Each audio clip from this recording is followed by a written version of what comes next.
नमस्कार, बहुत स्वागत है आपका एपीएन पर। आप देख रहे हैं देश की बात और मैं हूं राजश्री आपके साथ। देश की बात में आज ढेर सारी खबरें हैं जो कि बेहद अहम है आपके और हमारे लिए, लेकिन सबसे बड़ी खबर आज जो हम आपको दिखाएंगे वो है चुनाव आयोग की नाराजगी की। ईवीएम मुद्दे पर राजनीतिक दलों के निशाने पर आए आयोग ने अवमानना करने वालों के खिलाफ कार्रवाई का अधिकार मांगा है।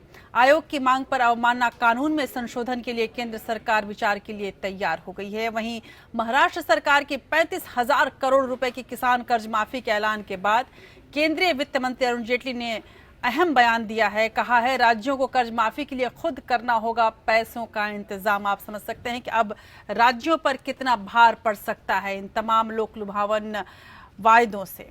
तो इन सारी खबरों को आपके सामने रखेंगे। और इसी बीच उत्तर प्रदेश के मुख्यमंत्री योगी आदित्यनाथ का दिल्ली दौरा कितना सफल रहा, कितना उन्हें कुछ हासिल हुआ, ये सब कुछ आपको बताएंगे।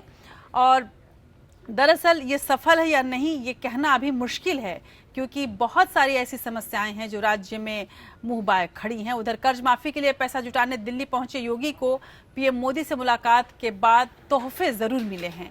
योगी ने बताया कि यूपी के ज्यादातर प्रोजेक्ट्स पास हो गए हैं और राज्य के राजमार्गों को राष्ट्रीय राजमार्गों में बदलने के लिए केंद्र ने 10,000 करोड़ आवंटन किया है। अब सरकार के पास विकास कार्यों के लिए पैसे नहीं है। इस पर सरकार ने विभागवार बैंकों से लोन लेने के भी निर्देश दिए हैं।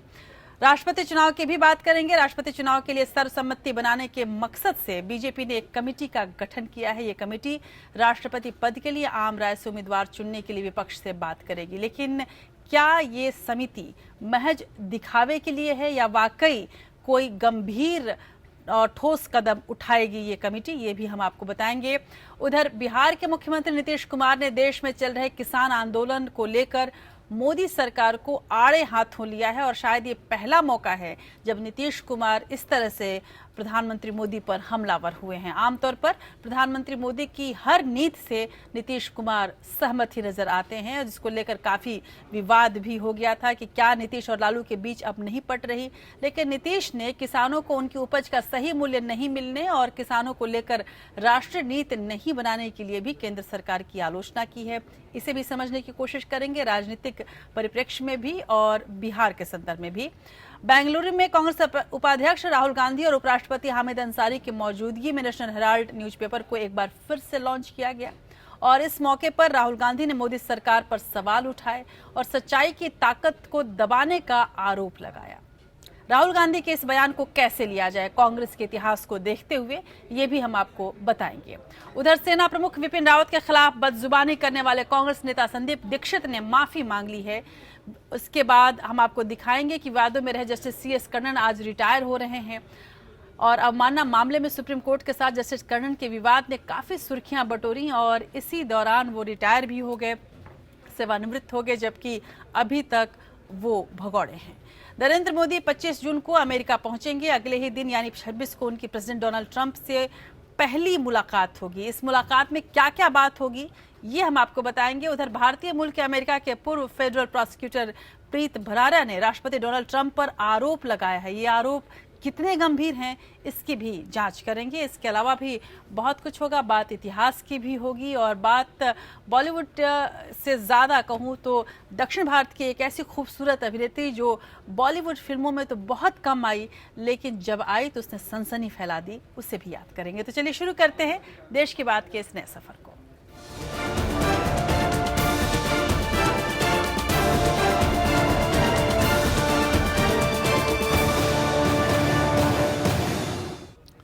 उत्तर प्रदेश में सत्ता में आई योगी सरकार ने किसानों की कर्ज माफी का ऐलान किया है, तो अब महाराष्ट्र में भी किसान आंदोलन को ठंडा करने के लिए सीएम देवेंद्र फडणवीस ने कर्ज माफी की घोषणा की है। इन सब के बीच बड़ा सवाल ये है कि कर्ज माफी का ऐलान तो हो गया, लेकिन कर्ज अदा करने के लिए इतना पैसा आएगा कहां से।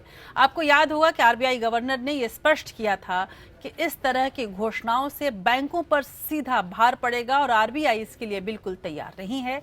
उधर यूपी के मुख्यमंत्री योगी आदित्यनाथ पीएम मोदी से आज दिल्ली मिलने पहुंचे, तो महज एक शिष्टाचार इसे भेंट बताया गया था, लेकिन इतना तो तय है कि इस बैठक में जहां यूपी के विकास को लेकर चर्चा हुई, वहीं सामने खड़ी तमाम दिक्कतों पर भी विचार विमर्श हुआ। वो भी तब जबकि वित्त मंत्री अरुण जेटली बार बार ये कहते नजर आ रहे हैं कि किसानों के कर्ज माफी में केंद्र की कोई भूमिका नहीं होगी और इसका सारा संसाधन राज्यों को खुद जुटाना पड़ेगा।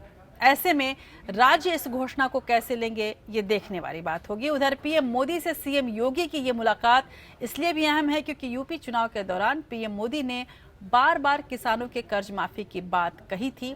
अब किसानों की कर्ज माफी की समस्या उनके सामने मुंह बाए खड़ी है।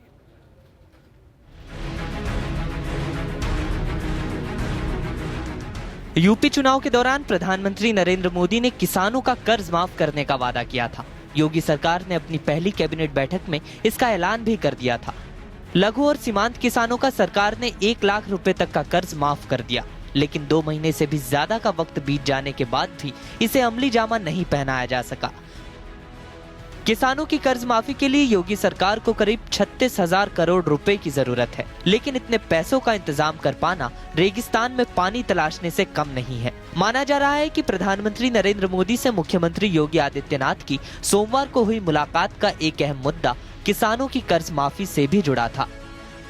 महाराष्ट्र और मध्य प्रदेश में कर्ज माफी की मांग को लेकर किसान आंदोलन के चलते योगी सरकार बैकफुट पर है। उसे डर है कि कहीं यूपी के किसान भी इस राह पर न निकल पड़े। खबरों के मुताबिक योगी सरकार ने किसानों की कर्ज माफी का फॉर्मूला तैयार किया है। इसके तहत सरकार 16,500 करोड़ रुपए का कर्ज केंद्र सरकार से लेगी और करीब 20,000 करोड़ अलग अलग विभागों का बजट काट कर जुटाया जाएगा। लेकिन इस राह में दिक्कतें भी तमाम हैं। वित्त मंत्री अरुण जेटली कई बार कह चुके हैं कि किसानों की कर्ज माफी के लिए राज्य केंद्र का मुंह न देखे और अगर वो इस बारे में कोई फैसला करते हैं तो उन्हें अपने संसाधन खुद जुटाने होंगे। States which want to go in for these kind of schemes will have to generate them from their own resources. Beyond that, as the central government, I have nothing more to say. PM Modi और CM योगी की मुलाकात में दोनों के बीच क्या बात हुई, इसे लेकर चर्चाओं का दौर जारी है।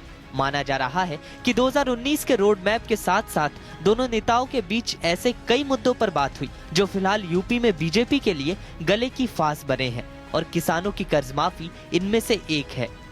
Bureau report, APN।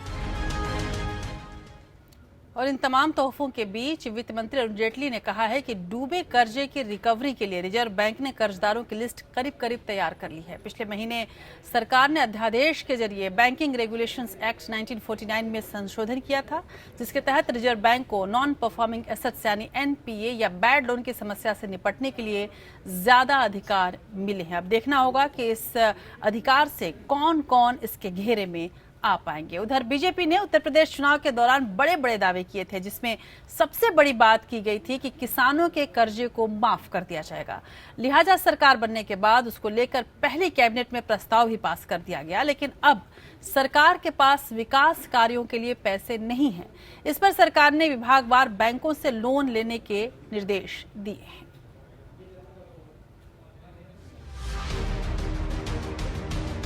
Uttar Pradesh चुनाव में विकास की डुगडुगी बजाकर चुनावी बैतरणी को पार करने के बाद भाजपा ने प्रदेश के भीतर सरकार बनाई, लेकिन प्रदेश सरकार के अधीनस्थ विभागों के पास विकास के नाम पर बजट की कमी है, जिसको लेकर प्रदेश की योगी सरकार ने विभागों को बैंकों से लोन लेने के निर्देश दिए हैं। आइए नजर डालते हैं उन विभागों पर जिनको विकास कार्यों के लिए लोन की आवश्यकता है। लोक निर्माण विभाग, यूपी राजकीय निर्माण निगम, सड़कों का निर्माण 2600 करोड़। यूपी राज्य राजमार्ग प्राधिकरण, राजमार्गों का निर्माण 2500 करोड़। यूपी सेतु निगम, पुलों का निर्माण 1000 करोड़। औद्योगिक विकास, यूपी एक्सप्रेसवे औद्योगिक विकास प्राधिकरण, एक्सप्रेसवे निर्माण 3500 करोड़। आवास एवं शहरी नियोजन, यूपी आवास विकास परिषद, नगरीय आवास 1000 करोड़। नगरीय रोजगार एवं गरीबी उन्मूलन, सूडा, नगरीय आवास 1000 करोड़। ग्राम्य विकास, यूपी ग्रामीण आवास परिषद, ग्रामीण आवास 3000 करोड़। ऊर्जा विभाग, यूपी पावर कारपोरेशन, विद्युत वितरण नेटवर्क का सुदृढ़ीकरण 800 करोड़। यूपी ट्रांसमिशन कॉर्पोरेशन, पारेषण प्रणाली का सुदृढ़ीकरण 1020 करोड़। यूपी राज्य विद्युत उत्पादन निगम, विद्युत उत्पादन परियोजनाओं का निर्माण 160 करोड़। यानी विभागवार अगर बैंक से लोन की बात करें तो तकरीबन 16,580 करोड़ रुपयों का कर्ज बैंक से लेना होगा, तब जाकर विकास की योजनाओं का सृजन हो पाएगा।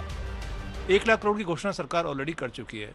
पैसा केवल वही 3% है नई योजनाओं का, जो ऑलरेडी खत्म हो चुका है। कि अगर चिकित्सा विभाग लेना चाहता है ऋण, तो वो क्या उसके प्रति गिरवी क्या रखेगा?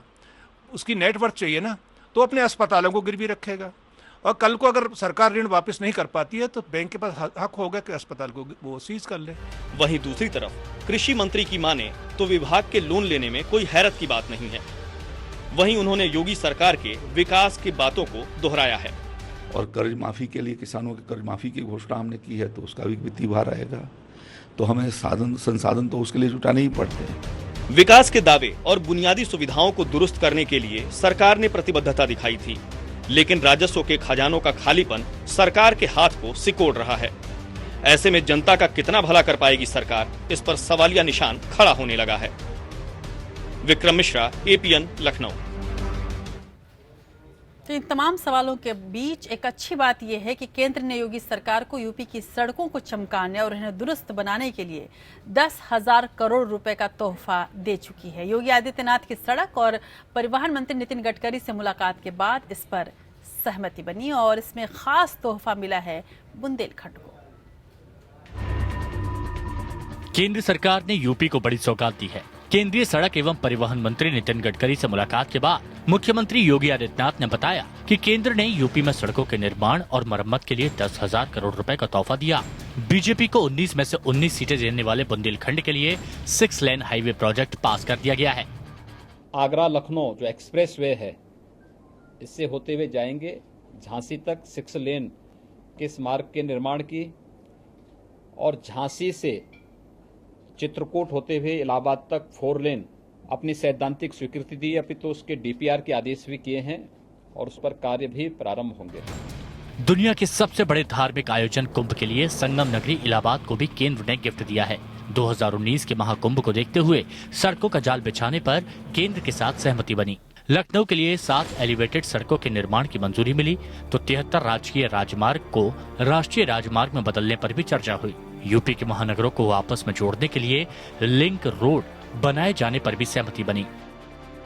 उत्तर प्रदेश के अंदर जो स्टेट हाईवे हैं, लगभग ऐसे हमारे 73 स्टेट हाईवे हैं, जिनकी लगभग 6,260 किलोमीटर उनकी कुल लंबाई है।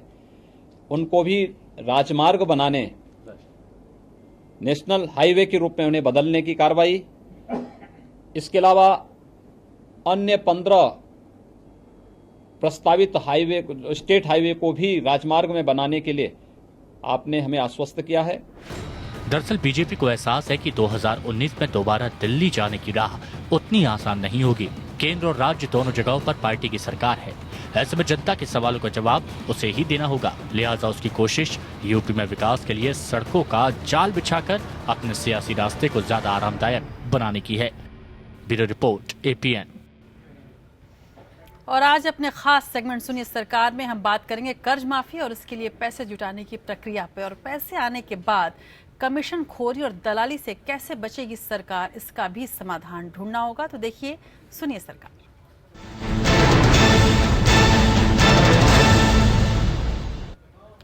सरकार चाहे केंद्र की हो या फिर राज्य की, हर तरफ जिस तरह से पैसे के लिए बजट दिया जाता है, विभिन्न विकास कार्यों के लिए बजट दिया जाता है, पैसे दिए जाते हैं, उसको लेकर चिंता इस बात की बनी रहती है कि आखिर विकास कहाँ छुप जाता है।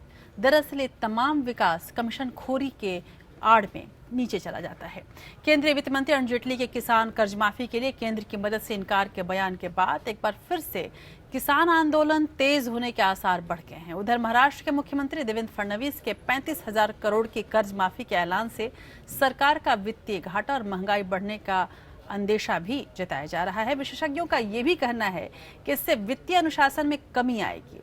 इधर यूपी की बात करें तो यूपी के सीएम योगी आदित्यनाथ ने भी पीएम मोदी से मुलाकात की। योगी भी यूपी के किसानों के 36,000 करोड़ की कर्ज माफी की घोषणा कर चुके हैं, लेकिन सूत्रों के मुताबिक रिजर्व बैंक तय सीमा से ज्यादा का कर्ज देने के खिलाफ है। ऐसे में कर्ज माफी का ऐलान भी क्या एक जुमला भर रह जाएगा? और अगर राज्य सरकारें अपने स्रोतों से इंतजाम करती भी हैं तो क्या जरूरतमंदों तक पैसा पहुंचना आसान होगा? और अगर ये पैसा मिल भी जाता है तो सरकार कमीशन खोरों और दलालों से कैसे निजात पाएगी? ये भी एक बड़ा सवाल है। और कमीशन खोरी और दलाली महज किसानों के कर्ज माफी के पैसों में ही नहीं है, बल्कि सड़क बनाने से लेके विकास के हर कार्य में सरकार की मंशा चाहे कुछ भी हो, अधिकारी कमीशन खोरी करके उन तमाम आशाओं पे, मंशाओं पे पानी फेर देते हैं। ऐसे में डर ये है कि जो भी राज्य विकास के सपने देख रहा है, क्या वो भी इस बड़े राक्षस का निवाला बनकर रह जाएगा? देखिए रिपोर्ट। महाराष्ट्र के किसान सरकार के कर्ज माफी के ऐलान पर भरोसा तक नहीं कर पा रहे हैं। नतीजा ये है कि ऐलान के बावजूद राज्य के 2 किसानों ने कर्ज की वजह से खुदकुशी कर ली। कुछ घंटे पहले ही अहमदनगर का एक किसान पेड़ पर फंदा लटकाकर झूल गया। उसे लगा कि कर्ज माफी 5 एकड़ के रकबे से कम वालों को ही मिलेगी। उसके पास 5 एकड़ से कुछ ज्यादा थी। उसने कर्ज माफी मिलने की उम्मीद छोड़ दी और दुनिया भी। वहीं अकोला के एक किसान का टीपी यानी बिजली का यूनिट चल जाने से वो सिंचाई करने से महरूम रह गया और 45,000 का कर्ज लेकर बोई प्याज की फसल पूरी तरह से खराब हो गई। बीज भी उसने कृषि केंद्र से 60,000 का चेक देकर लिए थे, लेकिन वो पैसे भी जयप्रकाश जुटा ना सका। चेक बाउंस की नोटिस आने से उसका हौसला टूट गया और खुदकुशी से पहले लिखे खत में कर्ज को आत्महत्या की वजह बताया। महाराष्ट्र सरकार के कर्ज माफी के ऐलान के बाद केंद्रीय वित्त मंत्री अरुण जेटली के बयान से एक बार फिर किसानों पर हताशा के बादल छा गए हैं। विशेषज्ञों का मानना है कि महाराष्ट्र सरकार को कर्ज माफी से भारी वित्तीय घाटे का सामना करना पड़ेगा और ये घाटा 1.53% से बढ़कर 2.71% तक जा सकता है। फिर भी राज्य सरकार को भरोसा है कि वो अपने संसाधनों से इस पैसे की भरपाई कर लेगी। लेकिन वहीं उत्तर प्रदेश का वित्तीय घाटा 2015-16 में ही 5.6 था और किसी भी राज्य का वित्तीय घाटा उसकी जीडीपी के 3% से ज्यादा नहीं होना चाहिए। ऐसे में कर्ज माफी के ऐलान के बाद मुख्यमंत्री योगी आदित्यनाथ ने प्रधानमंत्री से मुलाकात की। बताया जा रहा है कि रिजर्व बैंक से कर्ज माफी को हरी झंडी नहीं मिल पा रही है। दरअसल बैंकों के लिए सरकारी बॉन्ड एक तरह की बैंक गारंटी होती है कि बैंक किसानों से कर्ज का पैसा वसूल ना करे। यूपी सरकार बैंक को पैसे चुकाएगी, लेकिन आरबीआई का कहना है कि अगर यूपी सरकार को बॉन्ड के बदले ज्यादा कर्ज दिया तो देश के सारे प्रदेश कर्ज की लाइन में लग जाएंगे और इससे देश का आर्थिक बजट बिगड़ जाएगा। बावजूद इसके सीएम योगी ने हार नहीं मानी है और कई वरिष्ठ आईएएस अधिकारियों को आय के अतिरिक्त स्रोत तलाशने में लगाया। समस्या ये है कि कर्ज माफी से राज्य के विकास के दूसरे कार्यों पर भी बुरा असर पड़ेगा। सीएम योगी ने यूपी में सड़कों के निर्माण के लिए 10,000 करोड़ देने का ऐलान भी कर दिया है। ऐसे में पेट्रोल डीजल पर अतिरिक्त सेस लगाने का फैसला लिया जा सकता है। कुल मिलाकर वोट पाने और अपनी राजनीति चमकाने का खामियाजा जनता को चुकाना पड़ता है, जबकि किसान तक कर्ज माफी का पूरा फायदा तक नहीं पहुंच पाता। सरकारें ज्यादा प्रभावित लोगों तक राहत पहुंचाने के लिए जो पैमाने बनाती हैं, वो पैमाने रिश्वत के बल पर रसूख वाले तोड़कर आसानी से फायदा उठा लेते हैं। राज्य की तमाम विकास योजनाओं का भी यही हश्र होता है। अगर सरकार कर्ज माफी जैसे लोक लुभावन फैसले लेकर जनता को बहलाने की कोशिश करती है तो घूसखोरी और कमीशनबाजी की वजह से उसका सेहरा बनने के बजाय नुकसान का अंदेशा ज्यादा रहता है। यूपी में सड़क निर्माण के लिए भी आवंटित किया जाने वाला 10,000 करोड़ भी भ्रष्टाचार की सुरसा के मुंह में जीरे से ज्यादा नहीं। यही हाल केंद्र की तमाम महत्वाकांक्षी योजनाओं का हुआ है। रोजगार मिलने के बजाय रेलवे से 10,000 रोजगार छीने जाने की नौबत आ गई है। जरूरी है कि सरकार काला धन जैसे जुमलों के बजाय देश के विकास और किसानों की स्थिति में सुधार के लिए स्पष्ट राष्ट्रीय नीति बनाए और योजनाओं के अमल में बिचौलियों की भूमिका को कम से कमतर किया जाए। स्टेट बैंक ने भी माना है कि नोटबंदी से अर्थव्यवस्था पर असर पड़ा है और आगे भी यह असर जारी रहेगा। वहीं काले धन वाले इन्हीं कमीशनखोर बिचौलियों की वजह से गुलाबी धन के मालिक बन गए और सरकार आपकी मुहिम बेअसर हो गई। हवाई योजनाएं बनाकर हवा में लागू कर हवा बनाने से काम नहीं चलेगा। विश्व भ्रमण बंद कर सर जोड़कर ठोस योजना बनानी होगी और मजबूती से अमल कराना होगा। अंशुमन त्रिपाठी, एपीएन। और इसमें कोई शक नहीं कि अभी भी भ्रष्टाचार हमारे लिए सबसे बड़ा दुश्मन है, तमाम विकास कार्यों के लिए, तमाम अच्छी चाहतों के लिए। ऐसे में ज़रूरी है सरकार के लिए भी कि भ्रष्टाचार पर लगाम लगाए, नीचे से ऊपर तक। चलिए अब दूसरी खबर की ओर बढ़ते हैं। राष्ट्रपति चुनाव के लिए तारीखों का ऐलान होने के बाद अब बीजेपी ने सक्रियता दिखानी शुरू कर दी है। पार्टी ने राष्ट्रपति चुनाव के लिए एक कमेटी का गठन किया है। 3 सदस्यों वाली कमेटी आम सहमति बनाने के लिए जहां विपक्षी पार्टियों से बातचीत करेगी, तो वहीं एनडीए के सहयोगी दलों से भी उनके विचार जानेगी। हालांकि जानकारों का ये मानना है कि ये कमेटी बस दिखावे के लिए है। बीजेपी ये तय कर चुकी है कि उसे राष्ट्रपति किसे बनाना है। राष्ट्रपति चुनाव के लिए सर्वसम्मति बनाने के मकसद से बीजेपी ने एक कमेटी का गठन किया है। पार्टी अध्यक्ष अमित शाह ने कमेटी में गृह मंत्री राजनाथ सिंह, वेंकैया नायडू और अरुण जेटली को शामिल किया है। ये कमेटी राष्ट्रपति पद के लिए आम सहमति से उम्मीदवार चुनने के लिए दूसरे दलों से बात करेगी। कमेटी बीजेपी की अगुवाई वाली एनडीए के घटक दलों से भी बात करेगी। खबरों के मुताबिक राष्ट्रपति चुनाव के मद्देनजर बीजेपी अध्यक्ष अमित शाह ने अपना अरुणाचल प्रदेश का दौरा टाल दिया है। माना जा रहा है कि जुलाई के मध्य में होने वाली राष्ट्रीय कार्यकारिणी की बैठक भी टल सकती है। ऐसा इसलिए क्योंकि बीजेपी अब किसी भी समय राष्ट्रपति पद के लिए अपने उम्मीदवार का नाम तय करने की प्रक्रिया शुरू कर सकती है। इसके लिए अमित शाह की मौजूदगी बेहद जरूरी है। कमेटी का मकसद राष्ट्रपति पद के लिए आम सहमति बनाने का है, लेकिन अगर ऐसा संभव नहीं होता तो कमेटी एनडीए के घटक दलों से राय मशवरा कर अपना उम्मीदवार मैदान में उतारेगी। उधर राष्ट्रपति चुनाव के लिए 14 जून को विपक्षी पार्टियों की बैठक होनी है। कांग्रेस की अगुवाई में सोनिया गांधी सभी विपक्षी दलों को एकजुट करने में लगी हैं। इस महीने की शुरुआत में सोनिया गांधी ने सभी पार्टियों के प्रतिनिधियों का दल बनाया था, जो राष्ट्रपति चुनाव के लिए चर्चा को आगे बढ़ाएगा। राष्ट्रपति चुनाव के लिए 14 जून को अधिसूचना जारी होगी। नामांकन करने की आखिरी तारीख 28 जून, जबकि नाम वापस लेने की अंतिम तिथि 1 जुलाई है। 17 जुलाई को राष्ट्रपति पद के लिए वोट डाले जाएंगे और 20 जुलाई को नतीजों का ऐलान होगा। Bureau report, APN. उधर भारत में राष्ट्रपति चुनाव कैसे होता है, इसके लिए वोटिंग की प्रक्रिया क्या है और कौन कौन लोग राष्ट्रपति चुनाव में वोट डाल सकते हैं, ये जानना जितना दिलचस्प है उतना ही दिलचस्प वोट डालने की पूरी प्रक्रिया को जानना भी है। तो चलिए आपको हम बताते हैं कि भारत का राष्ट्रपति कैसे चुना जाता है। लोकसभा और राज्यसभा के सांसदों के अलावा राज्य के विधायक राष्ट्रपति चुनाव के लिए मतदान करते हैं। हालांकि नामित सदस्यों को वोटिंग का अधिकार नहीं होता। इसके अलावा लोकसभा में 2 एंग्लो इंडियन नॉमिनेटेड मेंबर्स भी वोट नहीं डाल सकेंगे। इस बार कुल 4,896 मतदाता राष्ट्रपति चुनाव में हिस्सा लेंगे। इनमें 4,120 विधायक और 776 सांसद शामिल हैं। अभी राज्यसभा की 10 सीटें खाली हैं, जिनके लिए चुनाव की घोषणा राष्ट्रपति चुनाव के बाद ही की जाएगी। किसी भी दल को अपने पसंद का राष्ट्रपति बनाने के लिए 50% यानी 5,49,442 वोटों की जरूरत है। एनडीए के पास तकरीबन 48.64% वोट हैं, यानी करीब 5,32,019 वोट। इसी तरह कांग्रेस की अगुवाई वाली यूपीए के पास 35.47% यानी लगभग 3,91,000 अनुमानित मत हैं। बीजेपी को अपनी पसंद का राष्ट्रपति बनाने के लिए महज चंद हजार वोटों की और जरूरत है। हालांकि कांग्रेस की अगुवाई वाला विपक्ष भी कमर कसे हुए है। 6 छोटे दलों बीजू जनता दल, भारतीय राष्ट्रीय लोक दल, वाईएसआर कांग्रेस, तृणमूल कांग्रेस और AIADMK ने अभी अपने पत्ते नहीं खोले हैं। इन 6 दलों का वोट प्रतिशत भी 13 के आसपास है। आंकड़े में ये संख्या 1,70,000 वोट बैठती है। साल 1848 में लुई नेपोलियन को लोगों के सीधे मत से राज्य के प्रमुख के रूप में चुना गया था। लुई नेपोलियन ने फ्रेंच गणराज्य को उखाड़ फेंका और दावा किया कि उनको जनता ने सीधे चुना है, तो वो ही फ्रांस के राजा हैं। इस घटना को ध्यान में रखते हुए भारत के राष्ट्रपति अप्रत्यक्ष रूप से चुने जाते हैं। Bureau report, APN।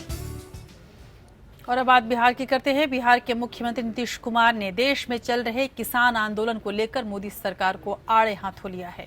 Nitish Kumar ने कहा है कि बीजेपी के घोषणा पत्र में किए गए बड़े बड़े वायदों के बावजूद किसानों को उनकी उपज का सही मूल्य नहीं मिल पा रहा है।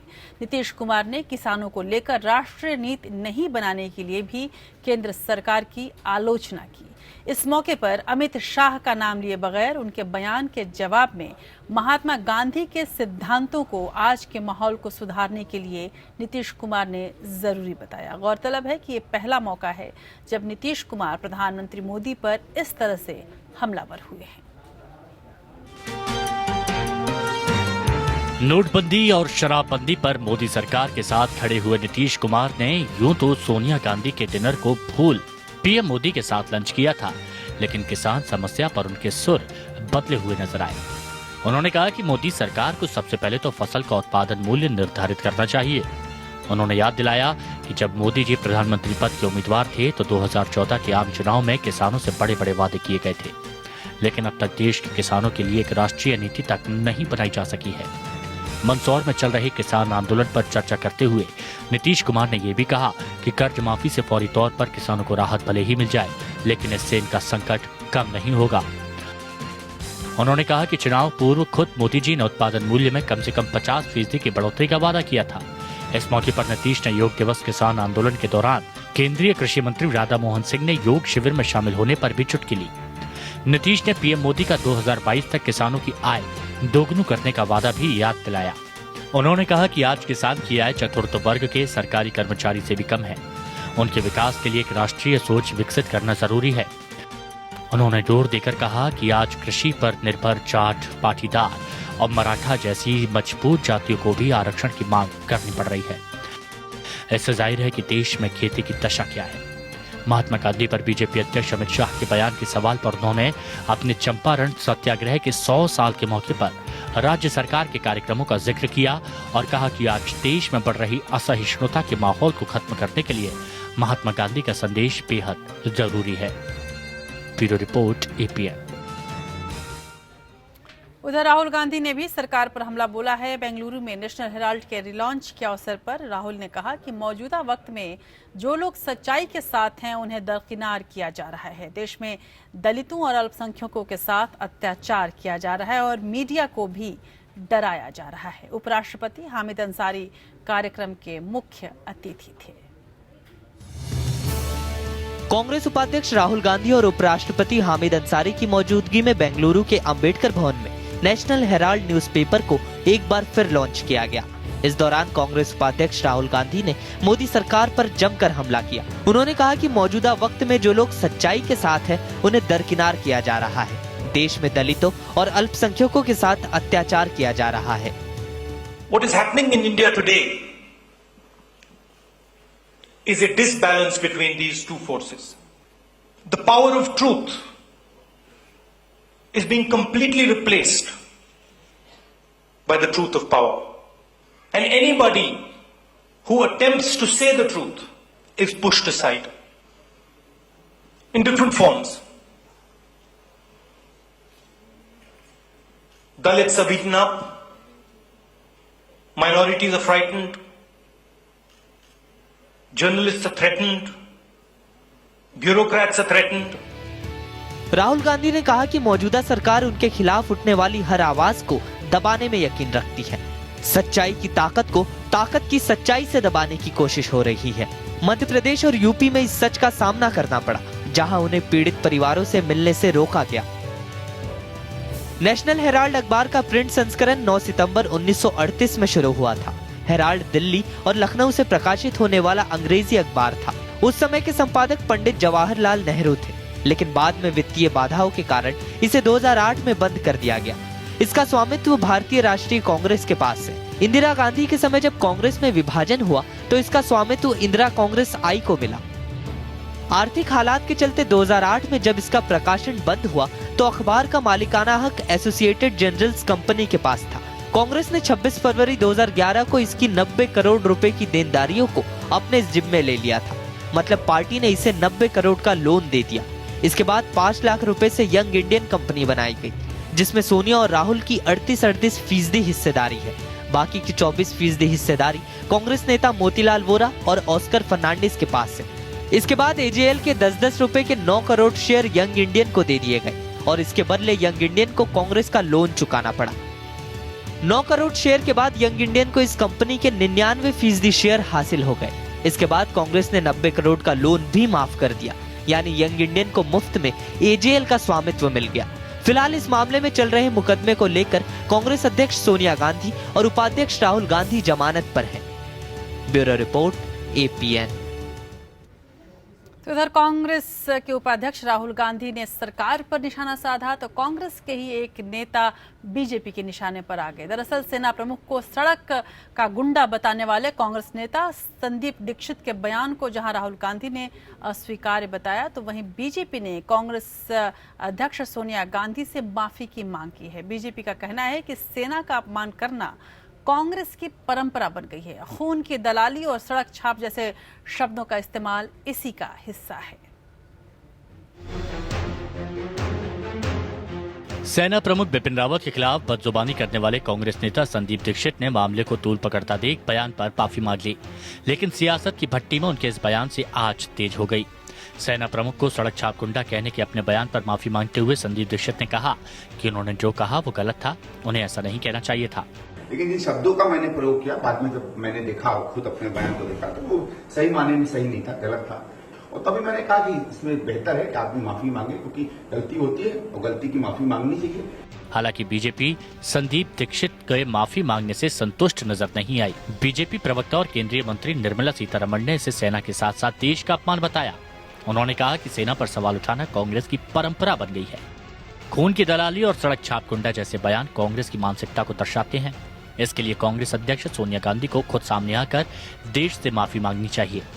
Mrs. Sonia Gandhi in particular, come out and disown that a leadership which is consistently going on insulting the Indian army is not what the Congress party wants. Apologize for having allowed this continuous and steady indiscretion to go on. Congress उपाध्यक्ष राहुल गांधी ने भी संदीप दीक्षित के बयान की निंदा की। उन्होंने कहा कि सेना प्रमुख के बारे में राजनीतिक लोगों को टिप्पणी नहीं करनी चाहिए। आर्मी चीफ हिंदुस्तान के सेना का चीफ है और उसके बारे में राजनीतिक लोगों को कोई कमेंट करने की जरूरत नहीं। कांग्रेस नेता संदीप दीक्षित के बयान के बाद चारों तरफ उनकी आलोचना हो रही है। विवाद को बढ़ता देख कांग्रेस पार्टी ने भी खुद को बयान से अलग कर लिया है। Bureau report APN. और अब देखते हैं नेशनल टॉप 5 खबरें। जम्मू कश्मीर में सुरक्षा बलों ने 2 आतंकियों को गिरफ्तार कर लिया है। बताया जा रहा है कि भारतीय जवानों द्वारा गिरफ्तार किए गए आतंकी हिजबुल मुजाहिदीन संगठन के हैं। खबर है कि सुरक्षा बलों ने बड़ी कामयाबी हासिल करते हुए उत्तरी कश्मीर के हंदवाड़ा जिले में हिजबुल मुजाहिदीन के मॉड्यूल को क्रैक किया है। इस कार्रवाई में 2 आतंकियों को गिरफ्तार किया गया है। भारत ने एक बार फिर दरियादिली दिखाई है। इस बार भारत ने 11 पाकिस्तानी कैदियों को वाघा बॉर्डर पर रिहा कर दिया है। ये सभी कैदी देश की अलग अलग जेलों में बंद थे। हाल ही में कजाकिस्तान में पीएम मोदी और पाक पीएम नवाज शरीफ की मुलाकात के बाद भारत ने यह बड़ा फैसला लिया है। तमिलनाडु सरकार ने कोच्चि हादसे में मारे गए मछुआरे के परिवार वालों को 2 लाख रुपए बतौर अनुग्रह राशि देने का ऐलान किया। रविवार को एक मालवाहक जहाज के नौका से टकराने पर उसमें सवार मछुआरे की मौत हो गई थी। मालवाहक पोत पर पनामा का झंडा था। अंबर नाम का ये जहाज मौके से फरार हो गया था, लेकिन नौसेना और तटरक्षक बल ने इसे खोज निकाला और चालक दल के सदस्यों को हिरासत में ले लिया है। वध के लिए पशुओं की खरीद बिक्री पर रोक के केंद्र सरकार के फैसले के खिलाफ मेघालय की कांग्रेस सरकार ने बड़ा कदम उठाया है और केंद्र के इस फैसले के खिलाफ विधानसभा में प्रस्ताव पारित किया है। मेघालय विधानसभा की विशेष सत्र में ये प्रस्ताव पास किया गया। इसी साल 28 मई को केंद्र सरकार ने एक नोटिफिकेशन जारी कर वध के लिए पशु मंडियों में जानवरों की खरीद बिक्री पर रोक लगा दी है। मुंबई के छत्रपति शिवाजी टर्मिनल पर अपने निर्धारित समय से 1 मिनट पहले ही पहुंचकर तेजस एक्सप्रेस ने सबको चौंका दिया। गोवा के करमाली स्टेशन से शनिवार को 3 घंटे देर से निकली ट्रेन रविवार को अपने समय से 1 मिनट पहले ही मुंबई पहुंच गई। नए मॉनसून टाइम टेबल में तेजस की यह पहली यात्रा थी। तराई क्षेत्रों से गुजरकर जाने वाली इस ट्रेन का सुरक्षा कारणों से समय बढ़ा दिया गया है।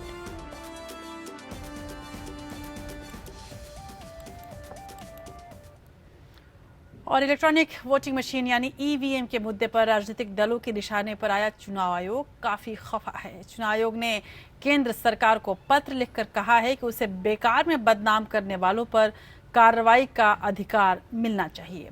आयोग की दलील है कि इसके चलते वो आधारहीन आरोपों के खिलाफ कार्रवाई कर सकता है। उधर चुनाव आयोग की मांग पर प्रतिक्रिया देते हुए कानून राज्य मंत्री पीपी चौधरी ने कहा है कि सरकार चुनाव आयोग की मांगों पर गंभीरता से विचार करेगी और आयोग के अधिकारों को बढ़ाया जा सकता है। ईवीएम विवाद पर अपनी छवि खराब होने और झूठे आरोप लगने की वजह से चुनाव आयोग खफा नजर आ रहा है। चुनाव आयोग ने कानून मंत्रालय को पत्र लिख अवमानना की कार्रवाई के अधिकार की मांग की है ताकि आधारहीन आरोपों के खिलाफ एक्शन लिया जा सके। बताया जा रहा है कि चुनाव आयोग ने अदालत के अवमानना अधिनियम 1971 में संशोधन की मांग की है। खबर है कि चुनाव आयोग इस अधिनियम में ऐसे प्रावधान जुड़वाना चाहता है ताकि उसकी अवमानना करने वालों के खिलाफ कार्रवाई कर सके। चुनाव आयोग ने करीब 1 महीने पहले ये खत लिखा है। फिलहाल कानून मंत्रालय चुनाव आयोग के खत पर विचार कर रहा है। बेसलेस आरोप जो हैं, जिनका कोई फाउंडेशन नहीं है, वो चुनाव आयोग पे लगाएगा।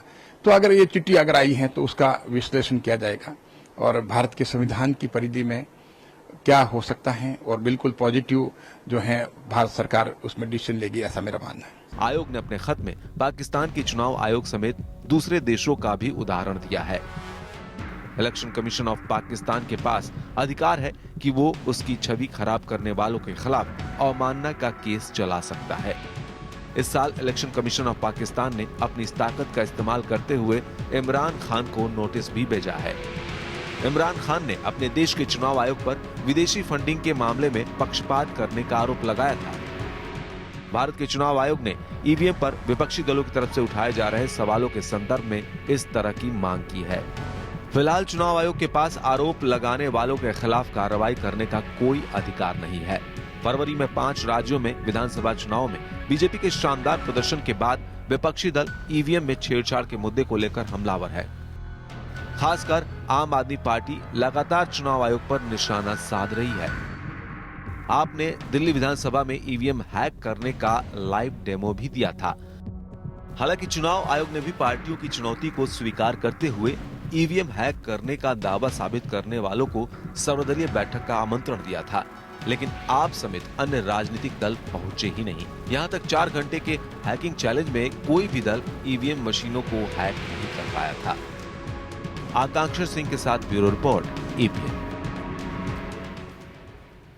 उधर विवादों में रहे जस्टिस CS कर्णन आज रिटायर हो गए। अवमानना मामले में सुप्रीम कोर्ट के साथ जस्टिस कर्णन के विवाद ने काफी सुर्खियां बटोरी। कोलकाता हाई कोर्ट के जस्टिस कर्णन भगोड़ा रहते हुए रिटायर होने वाले देश के पहले जज हैं। वो मार्च 2009 में जज बने थे। सुप्रीम कोर्ट की अवमानना करने को लेकर विवादों में आए कोलकाता हाई कोर्ट के जस्टिस CS कर्णन आज रिटायर हो गए। जस्टिस कर्णन हाईकोर्ट के पहले ऐसे जज हैं जो रिटायर होने के दौरान फरार हैं। जस्टिस कर्णन 10 मई से लापता हैं।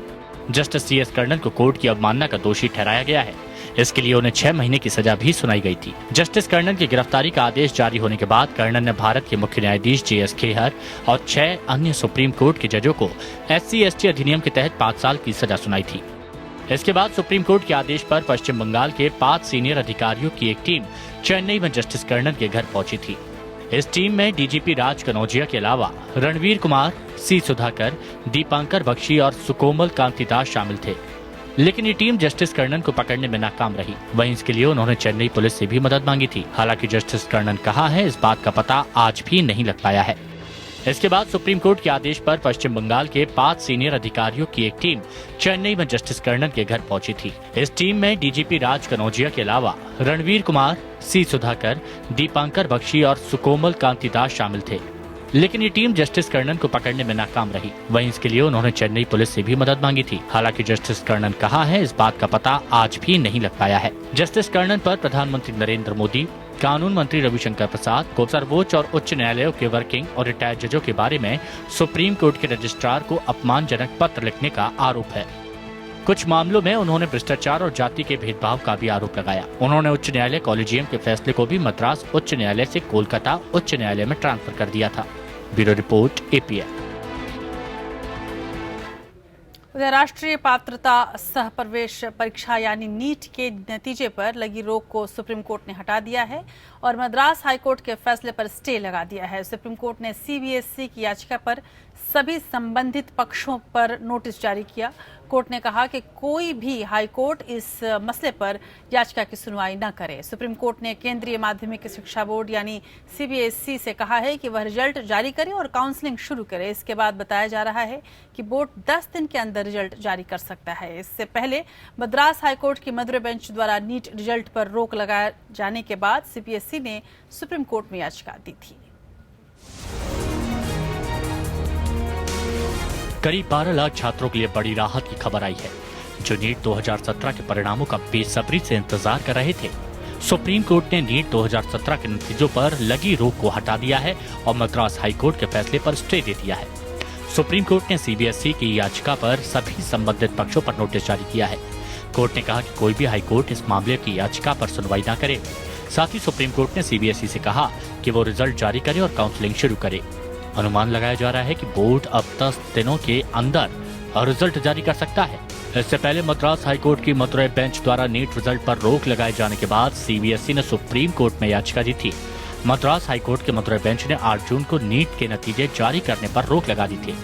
नीट रिजल्ट पर रोक का मामला करीब 12 लाख अभ्यर्थियों के भविष्य से जुड़ा है।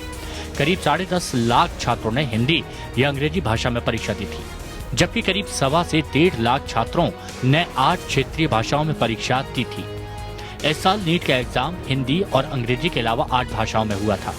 मद्रास हाईकोर्ट में एक याचिका दाखिल कर ये बात भी कही गई थी कि स्थानीय भाषाओं में पूछे गए सवाल अंग्रेजी भाषा में पूछे गए सवालों के मुकाबले आसान थे।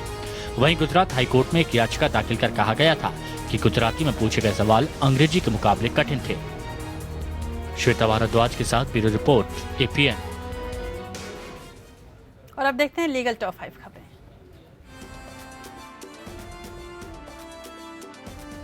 सुप्रीम कोर्ट ने इस बहस को भ्रामक बताया है कि आयकर रिटर्न दाखिल करने के लिए आधार को अनिवार्य बनाने संबंधी आयकर कानून में किया गया नया प्रावधान पक्षपातपूर्ण है और ये करदाताओं को 2 वर्ग में बांटता है। सुप्रीम कोर्ट को आयकर कानून की धारा 139 AA में कुछ भी गलत नहीं लगता।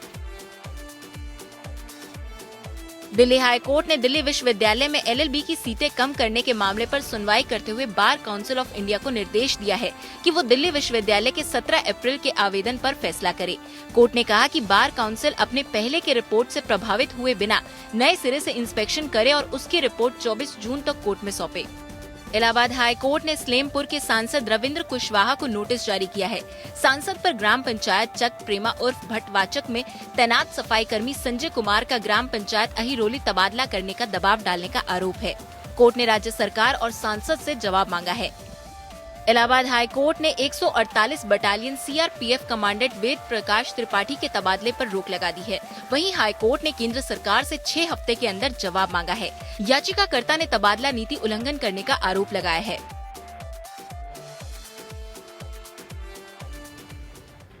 उधर एक अच्छी खबर है कि पेट्रोल और डीजल की होम डिलीवरी जल्द शुरू हो सकती है। खबर आ रही है कि योजना का पायलट परीक्षण अगले महीने से शुरू हो जाएगा।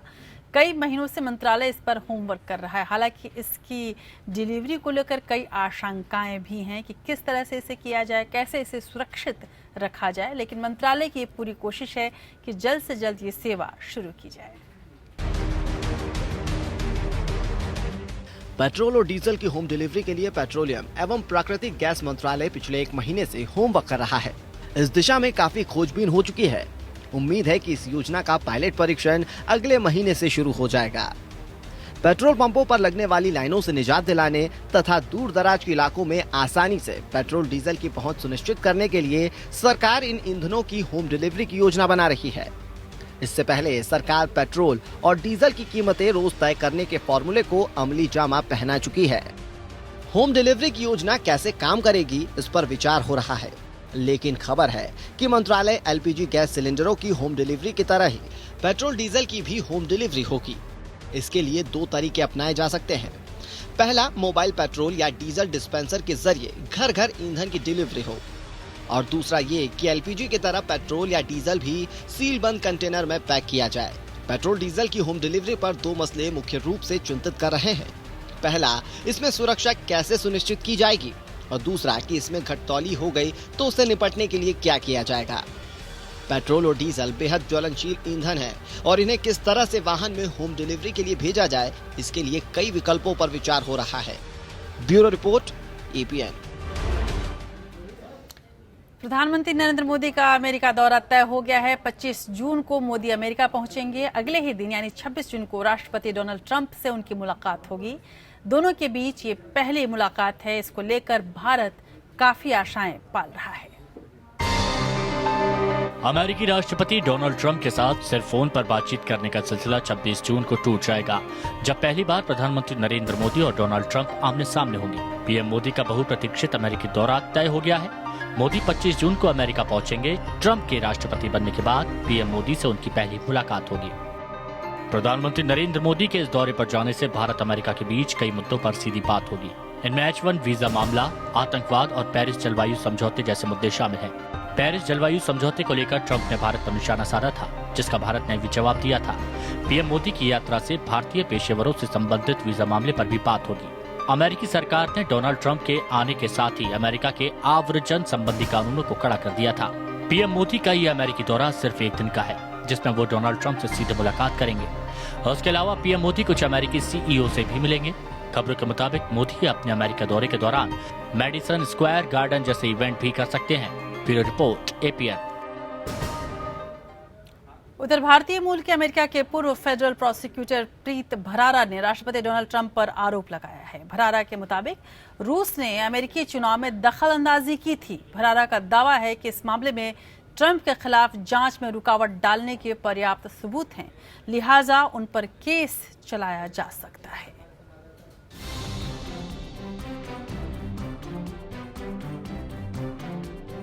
यूएस के पूर्व फेडरल प्रोसिक्यूटर प्रीत भरारा का आरोप है कि डोनाल्ड ट्रंप उन्हें कई बार बेवजह फोन करते थे।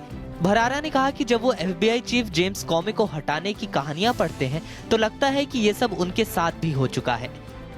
मार्च में ट्रंप प्रशासन ने हाई प्रोफाइल अटॉर्नी प्रीत भरारा समेत 46 अटॉर्नी से इस्तीफे मांगे थे। रूस मामले की जांच कर रहे FBI चीफ जेम्स कॉमे को भी हटाया जा चुका है। भरारा ने एक न्यूज चैनल को बताया कि बर्खास्त करने से पहले ट्रंप उनसे बेहतर रिश्ते बनाना चाह रहे थे। भरारा ने कहा उनके पास ट्रंप के खिलाफ सबूत हैं, क्योंकि सरकार से बाहर रहते हुए इस समय वो मामले को थर्ड पार्टी के तौर पर देख रहे हैं। भरारा ने सवाल किया कि क्या प्रेसिडेंट के पास सीधे तौर पर किसी अफसर को बर्खास्त करने या जांच कराने का अधिकार है। अपने सवाल का स्वयं जवाब देते हुए भरारा ने कहा कि सच तो यह है कि राष्ट्रपति के पास अफसर को बदलने की अथॉरिटी है, न कि उसे इम्यूनिटी देने की। इस तरह से ये आपराधिक मामला है। भरारा ने कहा कि पिछले 7.5 साल के दौरान पूर्व राष्ट्रपति ओबामा ने उन्हें कभी फोन नहीं किया। इसकी वजह शायद ये है कि कानून सबको एक दायरे में रखता है। भरारा ने एक उदाहरण देते हुए कहा कि मान लीजिए यूएस के पूर्व NSA माइकल फ्लिन ने ट्रंप को $1 मिलियन देने का ऑफर दिया और कहा कि मैं ये इसलिए दे रहा हूँ क्योंकि कोमे को बर्खास्त कर दे। इसके बाद ट्रंप ने कोमे को बाहर का रास्ता दिखा दिया। सबको यही लगेगा कि ट्रंप के पास कोमे को हटाने की अथॉरिटी है, लेकिन ये खुले तौर पर क्रिमिनल केस है। भरारा ने कहा कि अमेरिका के प्रेसिडेंट अपने वाइस प्रेसिडेंट और अटॉर्नी जनरल के साथ एक कमरे में है। इस दौरान वे अपने FBI डायरेक्टर कोमे को कहते हैं कि तुम्हें पूर्व NSA के खिलाफ जांच बंद कर देनी चाहिए। क्या इस पर इम्पीचमेंट या महाअभियोग नहीं चल सकता? ये बहुत गंभीर मामला है। भरारा ने कई हाई प्रोफाइल मामलों और जांचों के जरिए राष्ट्रीय और अंतर्राष्ट्रीय पहचान बनाई है। इनमें विदेशों से जुड़े मामले, खुफिया कारोबार और अमेरिकी नेताओं से जुड़े कई मामले शामिल हैं। Bureau report, APN। और अब बात करते हैं आज के इतिहास की।